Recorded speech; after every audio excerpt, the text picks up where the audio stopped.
ಮಾನ್ಯ ಲೋಕಾಯುಕ್ತರ ದೂರಿನನ್ವಯ ಕೋಲಾರ ಜಿಲ್ಲೆಯ ಶ್ರೀನಿವಾಸಪುರ ತಾಲೂಕಿನ ಕೋಡಿಪಲ್ಲಿ ಹಾಗೂ ಕೊಂಡಾಮರಿ ಗ್ರಾಮಗಳಲ್ಲಿ ನಡೆಯುತ್ತಿರುವ ಜಂಟಿ ಸರ್ವೆ ಕಾರ್ಯವು ಈಗ ವಿವಾದಕ್ಕೆ ಈಡಾಗಿದೆ. ಅಧಿಕಾರಿಗಳು ಯಾವುದೇ ಮುನ್ಸೂಚನೆ ಅಥವಾ ನೋಟಿಸ್ ನೀಡದೆ ಏಕಪಕ್ಷೀಯವಾಗಿ ಸರ್ವೆ ನಡೆಸುತ್ತಿದ್ದಾರೆ ಎಂದು ಜೆಎನ್ ಸ್ಟೋನ್ ಪ್ರಾಡಕ್ಟ್ಸ್ನ ಮಾಲೀಕರಾದ ಜಯರಾಮ್ ನಾಯ್ಡು ಗಂಭೀರ ಆರೋಪ ಮಾಡಿದ್ದಾರೆ. ತಮ್ಮ ಜಮೀನಿನ ಬಳಿ ಸುದ್ದಿಗೋಷ್ಠಿ ನಡೆಸಿ ಮಾತನಾಡಿದ ಅವರು 2007ರಿಂದ ನಾನು ಇಲ್ಲೇ ವಾಸವಿದ್ದು ಎಲ್ಲಾ ಕಾನೂನಾತ್ಮಕ ಅನುಮತಿಗಳನ್ನು ಪಡೆದೇ ಕ್ರಷರ್ ನಡೆಸುತ್ತಿದ್ದೇನೆ. ಆದರೆ ಇಂದು ಭೂವಿಜ್ಞಾನ ಇಲಾಖೆಯ ವಿಶ್ವನಾಥ್ ಎಂಬುವರು ಕರೆ ಮಾಡಿ ಸರ್ವೆಗೆ ಬರಲು ತಿಳಿಸಿದ್ರು. ನಮಗೆ ಯಾವುದೇ ನೋಟಿಸ್ ಬಂದಿಲ್ಲ ಎಂದು ಹೇಳಿದಾಗ ಅಧಿಕಾರಿಗಳು ಏಕವಚನದಲ್ಲಿ ಮಾತನಾಡಿ ದುರ್ವರ್ತನೆ ತೋರಿದ್ದಾರೆ ಎಂದು ಜಯರಾಮ್ ಬೇಸರ ವ್ಯಕ್ತಪಡಿಸಿದ್ರು. ಪಕ್ಕದ ಜಮೀನಿನ ಕೆಲ ವ್ಯಕ್ತಿಗಳು ರಾಜಕೀಯ ಪ್ರಭಾವ ಬಳಸಿ ತಪ್ಪು ಸರ್ವೆ ಮಾಡಿಸಲು ಮುಂದಾಗುತ್ತಿದ್ದಾರೆ.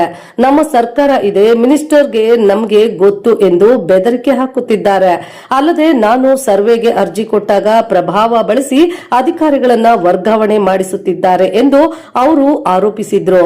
ನಾವು ಆಂಧ್ರಪ್ರದೇಶದವರು, ಸ್ಥಳೀಯರಲ್ಲ ಎಂಬ ಕಾರಣಕ್ಕೆ ನಮಗೆ ಕಿರುಕುಳ ನೀಡಲಾಗುತ್ತಿದೆ.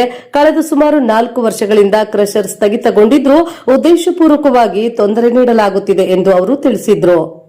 ಕಾನೂನಾತ್ಮಕವಾಗಿ ನೋಟಿಸ್ ನೀಡಿ ಸರ್ವೆ ನಡೆಸಲಿ ನಾವು ಪೂರ್ಣ ಸಹಕಾರ ನೀಡುತ್ತೇವೆ. ಆದರೆ ಅಧಿಕಾರಿಗಳು ಹಾಗೂ ಕೆಲವು ವ್ಯಕ್ತಿಗಳು ಸೇರಿಕೊಂಡು ನಡೆಸುತ್ತಿರುವ ಈ ಕಿರುಕುಳ ನಿಲ್ಲಬೇಕು. ತಮಗೆ ಬೆದರಿಕೆ ಹಾಗೂ ಆರ್ಥಿಕ ನಷ್ಟ ಉಂಟು ಮಾಡುತ್ತಿರುವ ವ್ಯಕ್ತಿಗಳ ವಿರುದ್ಧ ಕ್ರಮ ಕೈಗೊಳ್ಳಬೇಕು ಮತ್ತು ಜಿಲ್ಲಾಧಿಕಾರಿಗಳು ಹಾಗೂ ಸಂಬಂಧಪಟ್ಟ ಹಿರಿಯ ಅಧಿಕಾರಿಗಳು ಈ ಕೂಡಲೇ ಮಧ್ಯಪ್ರವೇಶಿಸಿ ನಮಗೆ ನ್ಯಾಯ ಒದಗಿಸಿಕೊಡಬೇಕೆಂದು ಅವರು ಈ ಸಂದರ್ಭದಲ್ಲಿ ಒತ್ತಾಯಿಸಿದ್ದಾರೆ. ಎಲ್ಲರಿಗೂ ನಮಸ್ಕಾರ. ನನ್ನ ಹೆಸರು ಜಯರಾಮ್ ನಾಯ್ಡು ಅಂತ. ನಾನು 2007ರಿಂದ ರಾಯಲ್ಪಾಡ್ ಹೋಬಳಿ ಕೋಡಿಪಲ್ಲಿ ವಿಲೇಜಲ್ಲಿ ವಾಸವಾಗಿದ್ದುಕೊಂಡು ಇಲ್ಲೇ ಒಂದು ಸಣ್ಣ ಜಲ್ಲಿ ಕ್ರಷರ್ ವ್ಯವಸ್ಥೆ ಮಾಡಿಕೊಂಡು ಕ್ರಷರ್ ನಡೆಸ್ಕೊಂಡು ಕಾನೂನುಬದ್ಧವಾಗಿ ನಾನು ನಡೆಸ್ಕೊಂಡು ನಡೀತಾ ಇರ್ತೀನಿ. ಆದರೆ ನಾನು ವ್ಯಾಪಾರ ಎಕ್ಸ್ಪೆಂಡ್ ಮಾಡೋದರಲ್ಲಿ ನೆಲವಂಕಿ ಹೋಬಳಿ ಕೊಂಡಾಮರಿ ವಿಲೇಜಲ್ಲಿ ನಾನು ಇನ್ನೊಂದು ಕ್ರಷರ್ಗೆ ಎಲ್ಲ ಕಾನೂನು ರೀತಿ ದಾಖಲಾಲು ತಗೊಂಡು ಕ್ರಷರ್ ಚಾಲೂ ಮಾಡಿ ಕ್ರಷರ್ ನಡೀತಾ ಇರ್ತದೆ. ಆದರೆ ಈ ಮಧ್ಯಕಾಲದಲ್ಲಿ ನನಗೆ ಪರ್ಸನಲ್ ಪ್ರಾಬ್ಲಮ್ಸ್ ಆಗಲಿ, ಇನ್ನೊಂದು ರೀತಿಯಲ್ಲಿ ಬಿಸ್ನೆಸ್ ಪ್ರಾಬ್ಲಮ್ಸ್ ಆಗಲಿ, ಅದರಿಂದ ನಾನು ಕ್ರಷರ್ ನಿಲ್ಲಿಸಿ ಸುಮಾರು 3 ವರ್ಷದ 9 ತಿಂಗಳಾಗಿದೆ. 3 ವರ್ಷ 9 ತಿಂಗಳಾಗಿದೆ ಕ್ರಷರ್ ನಿಲ್ಲಿಸಿ. ಆದರೆ 2025 ಜೂನಲ್ಲಿ ನಾನು ಕ್ರಷರು ಮತ್ತು ನನಗೆ ಸಂಬಂಧಪಟ್ಟಿರೋ ಸ್ವಲ್ಪ ಜಮೀನು ಬೇರೆಯವರಿಗೆ, ಆಂಧ್ರದವರಿಗೆ ನಾನು ಮಾರಿರ್ತೀನಿ. ಆದರೆ ಇದರಲ್ಲಿ ಪಕ್ಕದ ಜಮೀನವರು ತಪ್ಪು ಸರ್ವೆ ಮಾಡಿಸಿ ನನ್ನ ಜಮೀನು ಒಳಗಡೆ ಅಲ್ಲಿ ಬರುತ್ತೆ ಇಲ್ಲಿ ಬರುತ್ತೆ ಅಂತ ಒಂಥರ ನನಗೆ ಬೆದರಿಕೆ ಹಾಕಿ 1.5 ವರ್ಷದಿಂದ 2 ವರ್ಷದಿಂದ ನನಗೆ ಅದೇ ಥರ ಬೆದರಿಕೆ ಮಾಡಿಸಿ ನನಗೆ ಕ್ರಷರ್ ನಡೆಸೋಕ್ಕೆ ಬಿಟ್ಟಿಲ್ಲ. ಆದರೆ ಇವತ್ತು ನಡೆದಿರೋ ಸಂಘಟನೆ ಏನಂದರೆ, ಬೆಳಗ್ಗೆ ಮೈನ್ಸ್ ಡಿಪಾರ್ಟ್ಮೆಂಟ್ ಅವರು ವಿಶ್ವನಾಥ್ ಅಂತವರು ಜಿಯಾಲಜಿಸ್ಟ್ ಅವರು ನನಗೆ ಫೋನ್ ಮಾಡ್ತಾರೆ. ಏನಂತ ಫೋನ್ ಮಾಡ್ತಾರೆ, ನಿಮ್ಮದು ಸರ್ವೆ ಇದೆ, ಸರ್ವೆಗೆ ಬಂದಿದ್ದೀವಿ, ನೀವು ಬನ್ನಿ ಅಂತ ನನಗೆ ಕರೀತಾರೆ. ಸರ್, ನನಗೆ ನೋಟಿಸೇ ಬಂದಿಲ್ಲ, ನೀವು ನೋಟಿಸ್ ತಿಳಿಸಿದರೆ ನಾನು ಬರೋಕ್ಕೆ ಸಿದ್ಧ ಇದ್ದೀನಿ. ಏನು ಸರ್ವೆ ಅಂದರೆ, ಈ ಮಧ್ಯಕಾಲದಲ್ಲಿ ಯಾರೋ ಕಂಪ್ಲೇಂಟ್ ಮಾಡಿರ್ತಾರೆ, ಸುಮೋಟೋ ಕೇಸು, ಲೋಕಾಯುಕ್ತವರು ಸುಮೋಟೋ ಕೇಸ್ ಮಾಡಿರ್ತಾರೆ. ಆದರೆ ನಾನು ಕಾನೂನಕ್ಕೆ ನಾನು ಯಾವತ್ತೂ ವ್ಯತಿರೇಕ ಇಲ್ಲ. ನೀವು ನೋಟಿಸ್ ಕಳಿಸಿ, ನೀವು ಯಾವತ್ತು ಡೇಟ್ ಕೊಟ್ಟರು ನಾನು ಇದ್ದು ತುರ್ತಾಗಿ ಸರ್ವೆ ಮಾಡೋದಕ್ಕೆ ನಾನು ನಿಮಗೆ ಸಹಕರಿಸ್ತೀನಿ ಅಂತ ಹೇಳಿದ್ದೀನಿ. ಆದರೆ ಆ ವಿಶ್ವನಾಥನ ಅವರು ತುಂಬ ಒಳಗರಾಗಿ ಸಿಂಗಲರಾಗಿ ಮಾತಾಡ್ತಾರೆ. ನನಗೆ ಮನಸ್ಸು ತುಂಬ ನೋವಾಯಿತು ಇವತ್ತು. ಆದರೆ ನಾನೇನು ಹೇಳ್ತೀನಂದರೆ, ಇದರಲ್ಲಿ ಸರ್ವೆ ಮಾಡಬೇಕು ಅಂದರೆ ಒಂದು ನೋಟಿಸ್ ಕೊಡಲೇಬೇಕು. ಆಯಿತು, ಕೊಟ್ಟಿಲ್ಲ. ಆದ್ರೂ ನಮ್ಮನ್ನು ಪರ್ಸನಲ್ಲಾಗಿ ಟಾರ್ಗೆಟ್ ಮಾಡಿ ಮಾತಾಡ್ತಾ ಇದ್ದಾರೆ ಕೆಲವು ಆಫೀಸರ್ಸು, ಕೆಲವರು ಪಬ್ಲಿಕ್ಕು.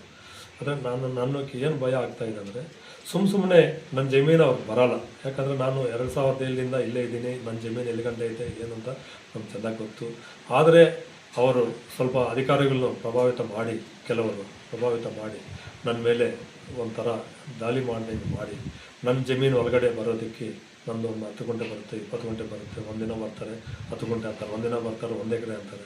ಈ ಥರ ಇದಕ್ಕೆ 3-4 ಸತಿ ಸರ್ವೆ ಮಾಡಿರ್ತೀವಿ. ಒಂದು ಸತಿ ನಾನು ಸರ್ವೆ ಕಮಿಷನರ್ಗೆ ಕಂಪ್ಲೇಂಟ್ ಕೊಟ್ಟು ಸರ್ವೆ ಕಮಿಷನರ್ಗೆ ಅರ್ಜಿ ಇಟ್ಕೊಂಡ್ರೆ ಸರ್ವೆ ಕಳಿಸ್ತಾರೆ. ಸರ್ವೆ ಕಳಿಸು ನಿಜಾಯಿತವಾಗಿ ಅವ್ರು ಸರ್ವೆ ಮಾಡ್ತಾರೆ. ಆದರೆ ಆ ಆಫೀಸರ್ಗಳನ್ನು ಶ್ರೀನಿವಾಸಪುರದಿಂದ ಟ್ರಾನ್ಸ್ಫರ್ ಮಾಡಿಸ್ತಾರೆ, ಪ್ರಭಾವಿತ ಮಾಡಿ ಟ್ರಾನ್ಸ್ಫರ್ ಮಾಡಿಸ್ತಾರೆ ಕೆಲವು ನಾಯಕರು. ನಾನು ಏನಂತೇನೆಂದರೆ, ನಮಗೆ ಇಲ್ಲಿ ಬಲ ಇಲ್ಲ. ಬಲ ಅಂದರೆ ಏನಂದರೆ, ನಮ್ಮದು ಈ ಊರಲ್ಲ, ನಾನು ಬೇರೆ ಊರಿಂದ ಈ ಊರಿಗೆ ಬಂದು ಜೀವನ ಮಾಡ್ಕೊತಾ ಇದ್ದೀನಿ. ಇವರಲ್ಲಿ ಒಂದು 2-3 ಜನ ತುಂಬ ಸ್ಟ್ರಾಂಗ್ ಆಗಿ ಇಟ್ಕೊಂಡು ಬಾಯಿ ತೆಗೆದಿದ್ರೆ ಹೋಮ್ ಮಿನಿಸ್ಟರ್ ನಮ್ಮವರು, ನಮ್ಮ ಗೌರ್ಮೆಂಟ್ ನಮ್ಮದು, ನಾವೇನೋ ಬೇಕಾದರೂ ಮಾಡ್ತೀವಿ ಹಂಗೆ ಅಂತ ಒಂಥರ ಬೆದರಿಕೆ ಆಗ್ದಂಗೆ ಮಾತಾಡ್ತಾ ಇರ್ತಾರೆ. ಇದಕ್ಕೆ ಮುಂಚೆನೂ ಆ ಥರ ಮಾತಾಡಿ ನಮ್ಮ ಮೇಲೆ ಎಷ್ಟು ಕಷ್ಟ ಬಿದ್ದಿದ್ದೀವೋ ನಾವು ನೋಡಿದ್ದೀವಿ. 3 ವರ್ಷದ 9 ತಿಂಗಳಿಂದ ನಾವು ಕ್ರಷರ್ ನಿಲ್ತ್ಕೊಂಡಿದ್ರೂ ಇವಾಗ 4 ವರ್ಷದಿಂದ ಆಡಿಟ್ ಆಗಿರ್ತದೆ. ಆದರೆ ಇವತ್ತು ಬಂದು ಮೈನ್ಸ್ ಅವ್ರು ಏನು ಮಾತಾಡ್ತಾರೆ, ನೀವೆಲ್ಲ ಕಲ್ಲು ಹೊಡಿಸಿದ್ರ, ಓಡಿಸ್ಬಿಟ್ಟಿದ್ರ ಅಂತ ಮಾತಾಡ್ತಾರೆ. 3 ವರ್ಷ 9 ತಿಂಗಳಿಂದ ನಾವು 1 kg ಕಲ್ಲನ್ನು ಆಚೆಗೆ ಓಡಿಸಿಲ್ಲ. ಓಡಿಸಿದ್ರೂ ನಮಗೆ ಕರೆಂಟ್ ಚಾರ್ಜಿ ಬರಬೇಕು. ಕರೆಂಟ್ ಚಾರ್ಜಿ ಮಿನಿಮಮ್ ಚಾರ್ಜಿ 1 ತಿಂಗಳಿಗೆ 3,30,000 1 ತಿಂಗಳಿಗೆ ಕಟ್ಕೊಂಡು ಸುಮ್ಮನೆ ಕೂತಿದ್ದೀವಿ. ಆದರೂ ಇವಾಗ ಬಂದ್ಬಿಟ್ಟು ಅಲ್ಲಿಗೆ ಬರುತ್ತೆ ಇಲ್ಲಿಗೆ ಬರುತ್ತೆ ಅಂತ ತಪ್ಪು ಸರ್ವೆ, ಸುಳ್ಳು ಸರ್ವೆ ಮಾಡಿಸಿ ನಮಗೆ ತುಂಬ ತೊಂದರೆ ಕೊಡ್ತಾ ಇದ್ದಾರೆ. ದಯವಿಟ್ಟು ಈ ವಿಡಿಯೋ ನೋಡಿರೋರು ಅಧಿಕಾರಿಗಳು ಇದನ್ನು ಜಿಲ್ಲಾಧಿಕಾರಿಗಳಾಗಲಿ ರಾಷ್ಟ್ರ ಸ್ಥಾಯಿ ಅಧಿಕಾರಿಗಳಾಗಲಿ ಯಾರಾದರೂ ಆಗಲಿ ನನಗೆ ಸಹಾಯ ಮಾಡಬೇಕು ಅಂತ ಇನ್ನೂ ವಿನಂತಿಸ್ಕೊಳ್ತಾ ಇದ್ದೀನಿ.